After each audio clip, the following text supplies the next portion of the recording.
So we're just waiting for people to join. If you are here, go ahead and leave a comment so I know.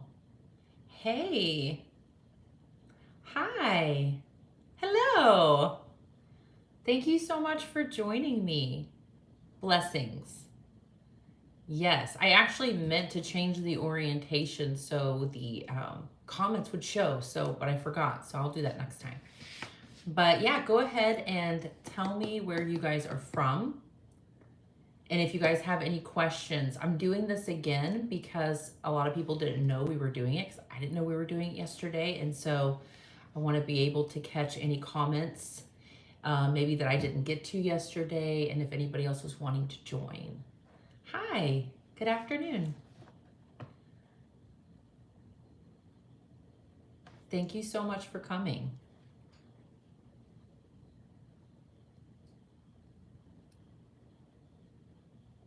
Yeah, so I missed your live the other day, so I'm so excited to see you. I'm so excited you're here. Thank you for coming.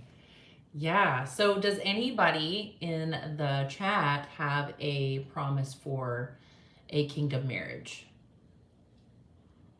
And if you do, let me know if you have any questions. Good afternoon, Janie from Virginia. Welcome.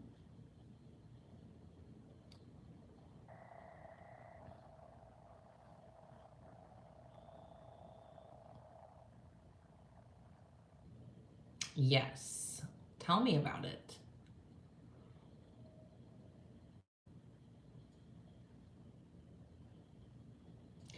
Yeah, so I'll just kind of start. Something that my husband and I talk about often is like, you kind of have to ask yourself why. Like, okay, so why is God giving me somebody that he's picked for me? So, like, why is he calling me to this, right? Like, what are we going to do as a couple? And so, a lot of people that I talk to, they're being taken through a process. So, a lot of times it can seem like a long wait. So, a lot of you guys are waiting, right? And so, with that, is like, one, he wants you to have a testimony when you come out on the other side. And if he just makes it like a super quick thing, a lot of times we're not going to learn the things in it that we need to. And so, with that, it's just like, he's creating a testimony, he's teaching you things in it. And so sometimes it can really feel like this is really drawing out. And so I think one of the best things you can do in that waiting season, outside of like kind of doing the natural things, is just really learning to be obedient and hear the voice of God, and really everything that he tells you, like, do it and do it without delay, because he has a plan and a purpose for it. Hi, Krista. My name is Katrina. I do have a kingdom marriage promise. We met almost 5 years ago. That's awesome. Oh, hey, push to purpose. That's awesome. Okay, I'm wondering if that was the comment that I missed yesterday. That's amazing. It's been almost 5 years ago. So, do you know the person? Like, have you met them in the physical? Greetings from South Africa. Hi. Yeah, so you have to wonder, like, okay, Lord, what are we going to do? Are we being called into ministry? Are we called to share our testimony of what you did in our lives, right? Because everything that we do as Christians, it's for a testimony, right? Everything is to point everybody back to Jesus, and showing people that he does give us the desires of our heart, that he is a healer, that he does restore all the years that the locusts eat. How did you find your faith community? Um, well, kind of on YouTube, actually. So really just being obedient to the Lord. Everything, I have the people around, like in my personal life, just from following the Lord and letting him lead me where he wanted me to go. And then, and building amazing relationships there. And also being, having boundaries, and also being able to discern, like, is this going to be an actual friendship? Is this somebody that's like-minded? Is this somebody that, you know, that I can see that God, like, they emanate the Lord, right? So it's being discerning about who you allow around, but also through YouTube, I've definitely, that really has opened that up where people from all over the world with like-mindedness come. And so, and then also on the Faithia app, that's a really great resource. If you're looking for more of a Christian community, that would be a great way because there's so many pastors on there as well. Hey everyone, I love it. I just want to thank you because when I first got my promise, I knew it was God, but I was nervous. I didn't know what to do. But then I went on YouTube and searched, and if God tells you who your husband is. Let me guess, I popped up. That's awesome. I love it. That's the same thing with us. Like, we didn't know anything about this until it happened to us. And then I think I had seen one YouTube video that popped up before, and it was like how God wrote our love story. And I was like, that's awesome. Had no idea that that was what was going to happen for me. But when we look to the Lord, to what his plan is and what his will is for our life, I think it's kind of funny in retrospect that we don't think that that's going to be a part of it, because it's absolutely going to be a part of it, you know? And it just depends on which order he decides to give that to you in. But yeah, when we're walking in God's will, we're seeking his face. We're like, Lord, what's your plan for our lives? It is likely going to lead you to a kingdom marriage. Kimberly, long story, I need to book a session. Yes, you do. But there have been so many signs that the Lord has confirmed, literally seeing his name in the word, saw his name on the freeway. I have been journaling. I think journaling is an incredible way to hear the Lord. One, when you have your testimony, it's so awesome to look back at. Also, to show the person that you end up being with, like, I knew this was going to happen because God showed me, which is really a great testimony for them as well as for you and other people. But yeah, so I think that's awesome. So keep doing that. And then also, I feel like when you write that out, you're writing it on tablets, making it plain so you can run with it.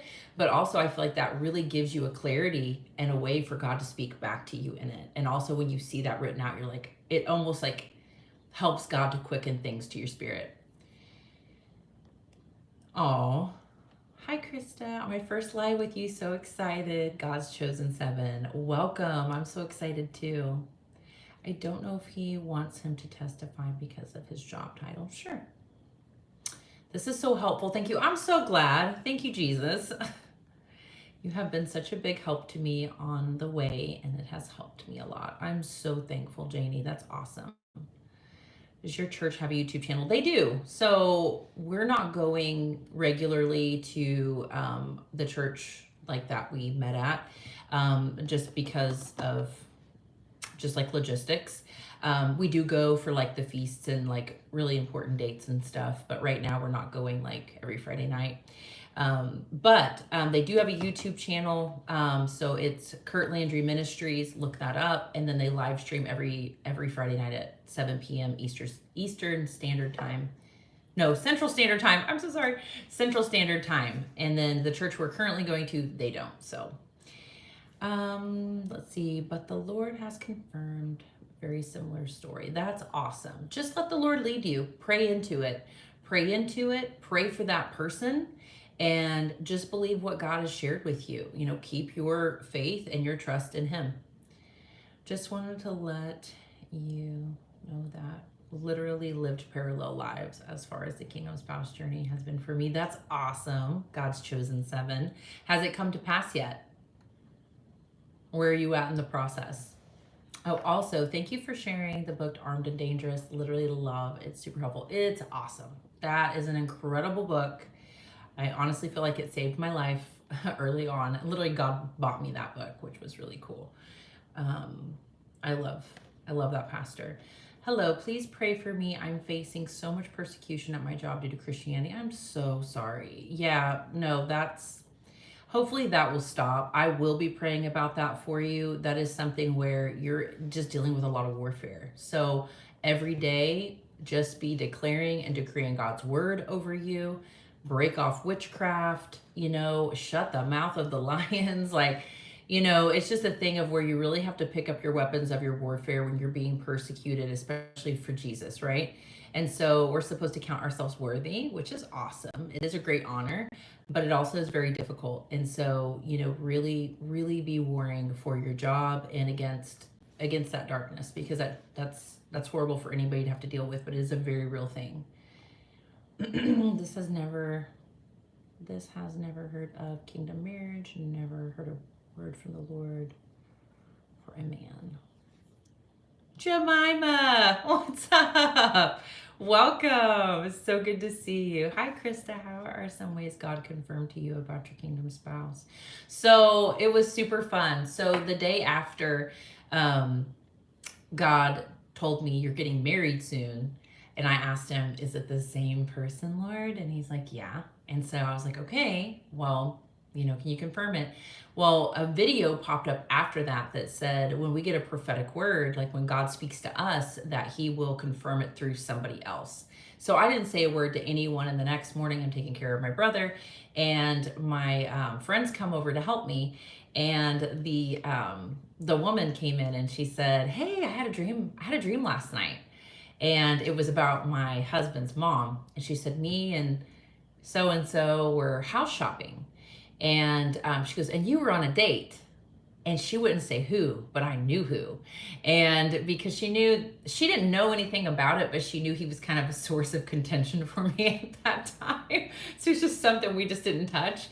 And so, yeah, that was like that first confirmation. And I felt God so strongly that I was like, okay, here we go. Like, you're confirming this is real and this is happening. So that was really exciting.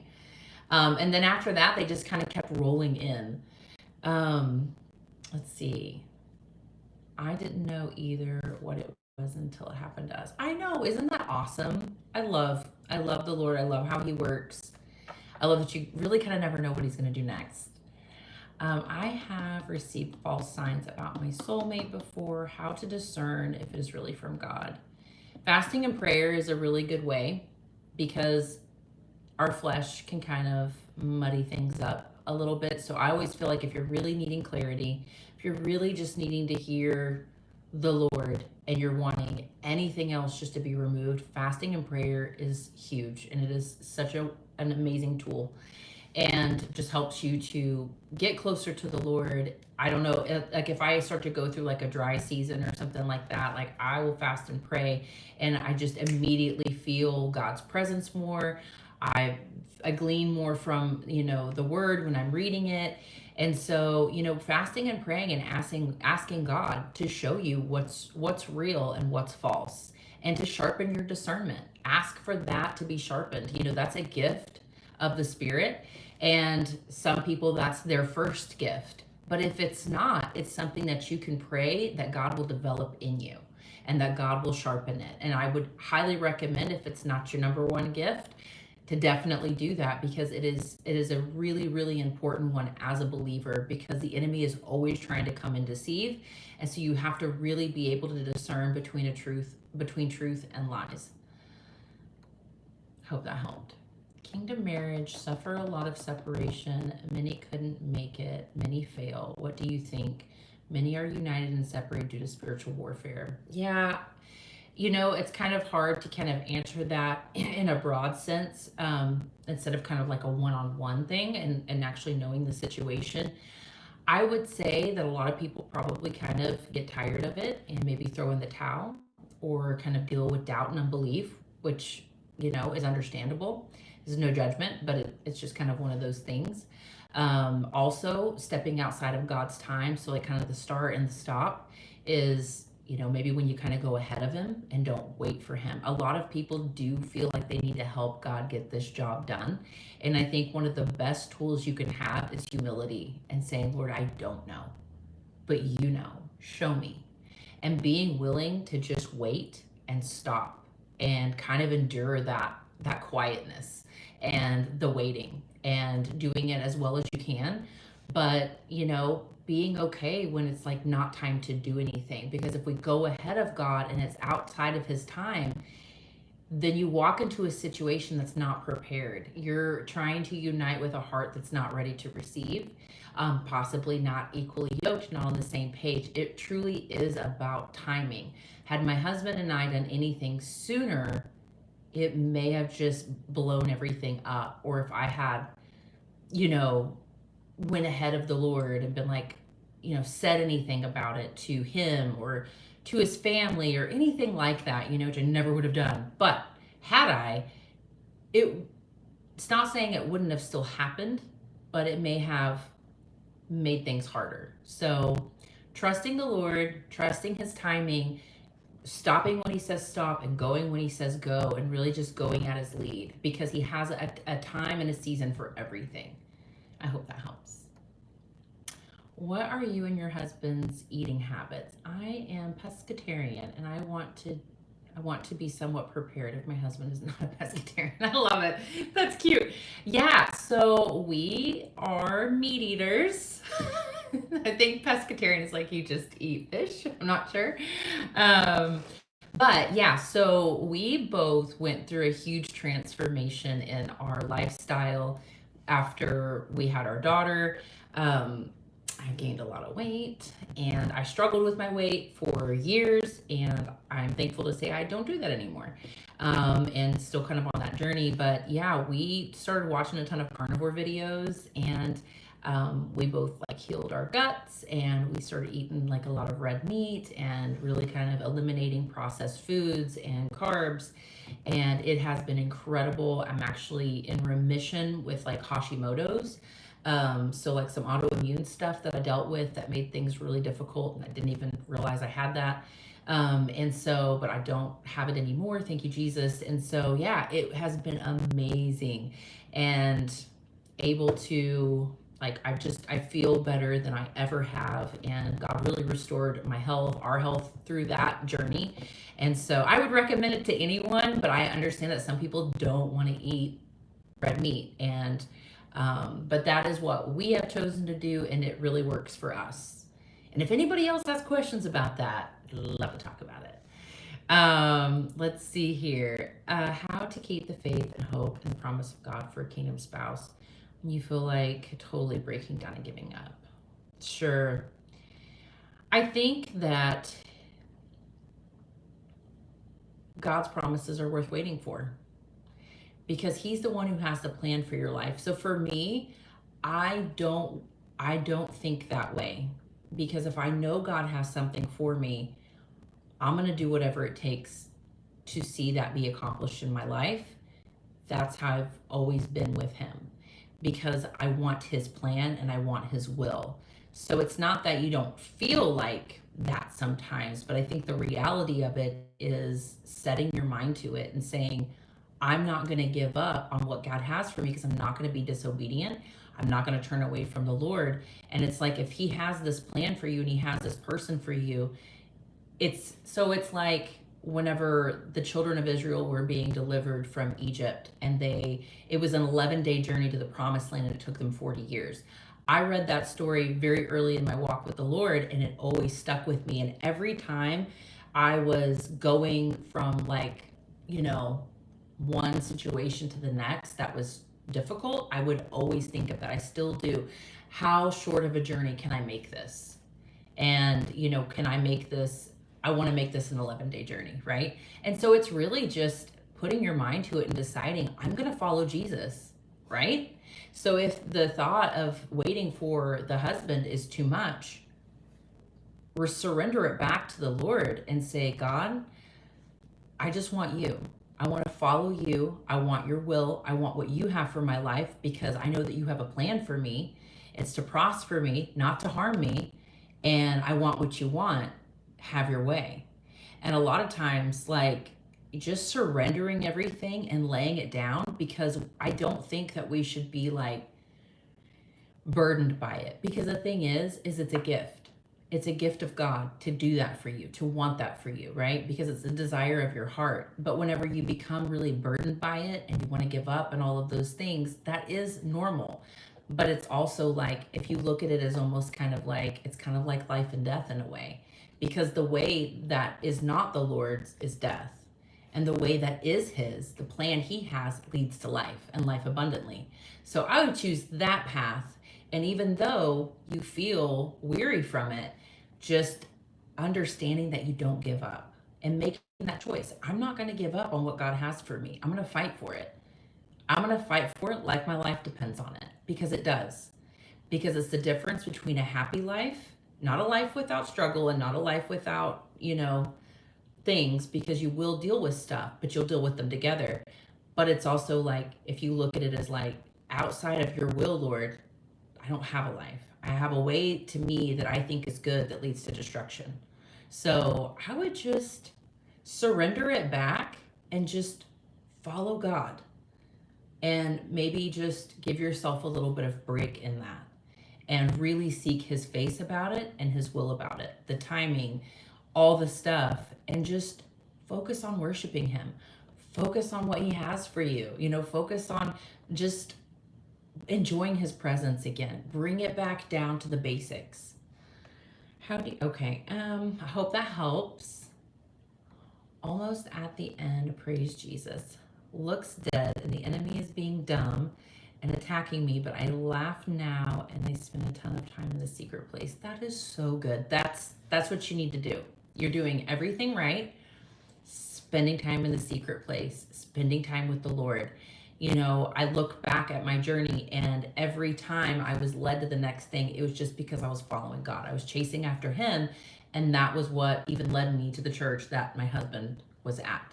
Like, I wasn't going there for him. I was going there because I was like, yes, finally found a place that believes the way that I do. Like, Lord, I'm going. And that was where I met him. And so pursue God, chase after him, stay in the secret place, develop all of your gifts, develop what he has for you, like what he has placed in you, develop that relationship, hearing his voice, and the rest will just start to come. And he's not going to let you miss it. He will let you know. Once we are married, I'll share our story. Yay! Since God hasn't released me to tell anyone anything, but it's okay. Heaven is my witness. It's all that matters. That is absolutely true. I love that. That's right. And that was a thing, because I know, like, telling somebody, not telling anybody, that's like, it's a thing. But it's like, like I said yesterday in the live stream, it's just like, it's protecting that seed and understanding that what is important to you and what is important to God is likely not going to be important to other people, and it just gives them the ability to speak against it and to tear it down. And so it's not saying don't ever do it, but be very cautious about it and do it with discernment and do it with wisdom. Hi, I love your channel. It helped me so much. Hope you're doing well. We're doing great. Thank you so much. I'm so happy you're here. BTH, amen. Goodness, the timing though. Thank you for all of your encouragement and wisdom. So encouraged by you. Thank you so much. I'm so happy you're here. Yes. Shortcake. I do have a question. How to deal with fear of what others may say when you come into union with your spouse? Because some might say it's too soon because they don't understand. Oh boy, I have so much I can say about that. Yeah, haters gonna hate. So yeah, we dealt with that for sure. Everybody's got an opinion, and you're kind of shocked when you do walk through it because you think, why does it matter? Why does it matter to anybody else? And a lot of people stake claim on other people, and they say, oh, and even other people that aren't, maybe are too old or something, they're like, oh, well, we picked him for so-and-so. It can bring out the ugly in people whenever God puts two people together. And you would think it would bring out the best. You would think it would give them hope. You would think they would be inspired by it. But honestly, some people, it just magnifies what they feel like they don't have, instead of understanding God has something else for you and it's coming, right? And so I think at the end of the day, what it taught us at the end of all of that, because we've already been through all of it, is we really do not care what anybody thinks anymore. It taught us to have a very thick skin. It made us more independent. It made us more, it just made us stronger. So you may have people that come forward and treat you differently and openly act spiteful. We went through all of that for no reason, because it didn't involve anybody else, right? But people sometimes do think that their opinion matters when it doesn't, and that they can act a certain way, and I guess it's okay, but it's really not. And so you continue, no matter what anybody says, to walk where God's called you to walk, embrace the blessings He's given you, and do your best to just move through it. Don't give it a place, and you will definitely, it's a really great weeding tool, because you will weed out really quick, one, who is representing God well, and who is for you and who's against you. And so just take it for what it is and move forward. And yeah. Hello, UK. How are you? Thank you so much for being here. How are you? Are you homeschooling your kids? No. No. So our girls go to a private school. They go to a Christian school here in town. It's the same one my husband went to, and it's awesome. And they do great. And so it's really good. We would never do public school. No. If it was, yeah. So I do feel like school gives everybody really a great balance. I do. Our little one obviously is not in school age yet, and we were just talking about it the other day, and I was like, I don't want her to go to school. Like, I'll be so sad one day when you go to school. He goes, no, you'll love it when she runs out with a backpack bigger than she is, and like runs to you. And I'm like, definitely. But yeah, they go to a private Christian school, and it's awesome. So, but I definitely have thought about it, like in the future, but because I do see so much benefit with that. But we have a really great school here they're awesome, and they're so good with the kids, and it's a very, very intense curriculum, and so they're learning at a higher rate than most kids, and it's everybody that comes out of that school ends up being like a doctor or a lawyer. So they do a great way of training them up in the Lord, as well as all of the academics. So for now, no. I moved to this state, which I wanted to move to. However, I didn't want to live in the city, but God had other plans. LOL. He told me to move to one city I didn't want to move to. LOL. Been there. So yeah, no, I went through a very similar thing with the Lord, when I was living in a place that I thought I would stay in, and I wanted to stay in it, and God wanted to move me here, and I did not understand it at the time. But the thing is like, it took a while for that to make sense. So I have compassion on you, and I understand what you're talking about, because the place I live now is so different than where I lived then. And I just wanted to be there, and I thought that there was nothing here, but actually everything for me was here. And I just didn't see what God saw, because we don't know the beginning from the end like He does. We don't know what why He's moving us. And so, unless He tells you about it. So I would just say, no matter what, just be obedient. I fought Him on it, and it ended up costing me problems, because I was still not obedient yet. And I thought I knew, and I thought I could make things happen. And I just, finally I surrendered, because He just made it impossible for me to not. and then, and so I'm so glad I moved here. I'm so glad I released that other place. And I do, I get it. But just know God has a plan for moving you to another place, because your next chapter is there. So roll with it and trust Him in it, and be praying about it. Which state do you guys live in? We live in Missouri. So yeah. Let's see. I'm thankful for your Kingdom Spouse videos. Would you please pray for me and mine? I've been waiting for almost 14 years, and told me to wait until I was 33 to date Kingdom Spouse, which is what I'm turning on my next. Wow, so you're getting close. That's exciting. That's awesome. Congratulations. That's so cool. Yeah, no, absolutely. I will pray about that, and you pray about that, because if that's the case, you are getting super close. And so let God take you through the process. Let Him get you prepared, and just enjoy it, right? Because He's building a testimony. He's building things in you. Every time we go through something like this, He is creating things in you to to give you a testimony and help you to be able to like teach on it later, right? That's what I'm seeing. Like, while that process will take so long, is because he's making you an expert in your field. And one day you'll come out and be like, wow, okay, this is awesome. So that's great. Yep, obedience has been the key to this whole journey, and I'm so glad I'm here now. Yes, obedience is everything. That's what any parent wants from their child, right? Obedience.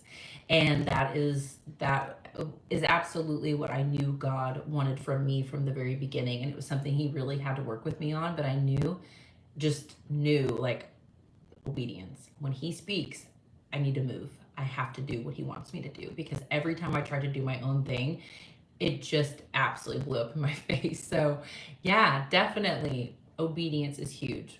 Yes, he told me that he was building my character. Exactly. He is refining you, he is teaching you. The years that I took care of my brother, like when it was like hands on every day, I look back because I remember I would just bawl and I would just tell the Lord, how is this okay? Because it was very intense and it was not okay in a lot of ways.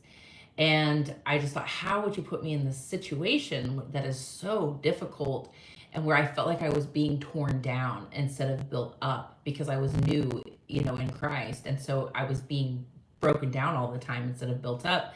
And I look back and it's like he was character building. He was teaching me to stay when things got hard. He was teaching me to persevere. He was just putting that fire of affliction on me where everything would be burned off. So every habit, everything, all of those knee jerk reactions that I used to have no longer could exist. And over time, those things would just go. They would be removed. They would be removed. And it taught me to just like walk a certain way with him, because I didn't want any of those things that were going on. Like, I wanted them to stop. I wanted to go from wherever he had us to the next place. And so it's a refining through fire. He is building your character and teaching you things that you need to have to go to that next level. So that's awesome. Just like he told you Dalton was your kingdom spouse, God told me that he was my kingdom spouse, literally out of nowhere. I can't wait to tell you. It feels like I'm going to explode. That's so exciting. I love that. It is fun. It's so fun. Just enjoy the ride. Enjoy your time with the Lord. Enjoy what he's doing. And I know that there's times where it can be confusing or difficult, or you're like, when, Lord, but it's so exciting. How can I book a one-on-one? I will put the link in this video description box as soon as this is over, and then you can do it through there. But yeah, so I need to end this. I know it wasn't very long, and I'm sorry. I'm just still feeling this out, but my baby is about to wake up from her nap. And so I'm just filling out like this new live thing. So, but I just wanted to get on because I know that some people didn't know I was doing it yesterday. And so I wanted to be able to schedule it and make that a little bit better so people could attend. So I'm going to answer another question real quick. How do you deal with sometimes putting worldly marriage ideas and things that the world says you should do in your marriage versus what God says your marriage? Not even on my radar, because as you read the Word of God, as you build a relationship with him, he sets you apart. You're not of the world. So I don't take worldly advice about things that belong to God. And that's very easy for me, because I look at those things and I look at people that are in it, and I look at the quality of the marriage. I look at, what does that actually look like? Are they you can't hold the world to Christian standards, so they look very different. So we don't even look at it. It's absolutely opposite of where we're going. And so I think a part of that is, how much of that are you kind of allowing in? We keep everything like that very much out. And if it is presented, we very quickly see what's going on there, and we avoid it like the plague. So we hold ourselves to godly standards, and we know that our walk looks very different than any worldly marriage does. And the fruit of that marriage is very different. And I'm not saying that some people in the world don't have great marriage. I'm sure they do. But most people are going to be having issues. Before I was walking with the Lord, I look back at all the married couples that I knew and some people that, like, I had as friends, and so many of them, it was an absolute disaster. You had infidelity, you had lying, everybody was just kind of out to like meet their own ends. And it just was not a good thing. So we just do things differently. We do things God's way. And I've been doing this for so long that I don't even look at what the world is doing, because I know that it's not the right thing. And I know that that's not going to be something I can get any wisdom from or that I can glean from. Thank you so much for coming on. Super encouraging. Love you, and God bless you and your beautiful family. Thank you so much. I love you too. Thank you for being here. I really do appreciate it.